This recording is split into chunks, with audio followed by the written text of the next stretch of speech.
We knew very early on that I'd have to move into a one-storey building because of the wheelchair requirement, and we wanted an eco-friendly house. So we went to Cardrona and saw the one that Colin Cumberland had got there and said to Colin, I like the house, but I want a bungalow. I want a future-proof disabled bungalow for a wheelchair user. And the story started from there. 3 months on paper discussing it, working out the layouts. We realised that having a wheelchair, we needed no steps, a separate living room, a separate kitchen and a separate dining room, wanted a garage and a utility room. On paper we could change things, get the levels right. The utility room we identified was too big, so we've extended it into a veranda, which is a nice sun pocket. The quality of the build is excellent. We've been in the bungalow now for 9 months, and I think what I can say is that I wouldn't change anything. Having moved into a new house before in Kelso, I know that usually when you're in there for a little time I wish I hadn't had that there or done this, but for this bungalow, no problems. We moved in just before Christmas last year, literally just before Christmas. It's exceeded our expectations. I mean, it's beautifully cosy. You walk in and it's just so nice and warm.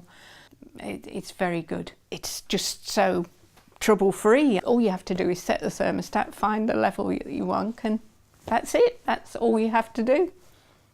When we saw the house at Cardrona, we realised it was an eco-friendly house which appealed to us. So we knew about the air source heat pump, and it's one of the marvellous things for me. With my disability, it's nice to walk around the house with underfloor heating, with just socks on and no shoes. It is wonderfully well put together. There's some wonderful quality. I've got wooden floors throughout. I've got my separate rooms. I've got my sliding doors, so I don't have to worry about bumping into things in my wheelchair. The quality of the build is wonderful, and it's mirrored, I suppose, in the craftsmen who worked on the house or the craftsmen that worked on this garden. So the rendering on the raised beds is the same as the render on the bungalow. The joiners who did all the woodwork here did the joinery for the pond, and the builder who did all the hard landscaping has done this hard landscaping.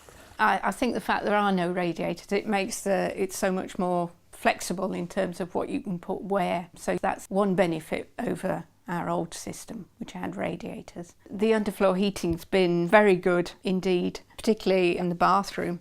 It's absolutely magic in the bathroom where we've got tiles rather than where we've got wood. So the underfloor heating's a boon.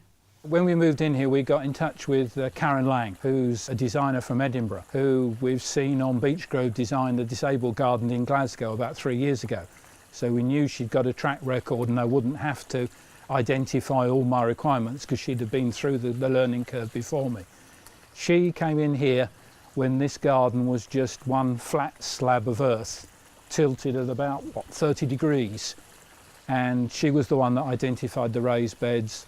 She was the one who actually identified that I could have a circular path to go right the way around the bungalow, which is, when you're in a wheelchair, is a boon.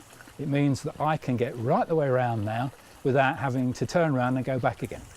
And everything works.